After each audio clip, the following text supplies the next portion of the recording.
আপুনি জানেনে যে আপুনি আচলতে এজন অভিনেতা? হয়, আপুনি ঠিকেই শুনিছে। গোটেই জীৱন আপুনি এনে এজন ব্যক্তিৰ অভিনয় কৰি আছে যিজন আচলতে আপুনি ৰিয়েল আপুনি নহয়। কাৰ্ল জাঙে ইয়াক কৈছিল পাৰ্চনা।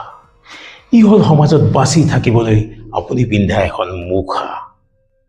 অফিচত এজন বেলেগ মানুহ, ঘৰত এজন বেলেগ, আৰু মানুহৰ বন্ধুৰ মাজত হয়তো আপুনি এজন বেলেগ মানুহ, কিন্তু আচলতে মুখাখনৰ তলত কোন?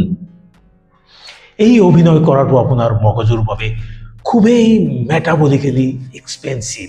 অৰ্থাৎ আপুনি যিজন নহয় সেইজন হৈ দেখুৱাবলৈ মগজুৱে ইমান বেছি এনাৰ্জি খৰচ কৰে যে আপোনাৰ সফলতাৰ বাবে একোৱেই বাকী। সেইবাবেই আপুনি ইমান বেছি বাৰ্ণ আউট মানে অতিষ্ঠ আৰু মানসিক ভাগৰ অনুভৱ কৰে।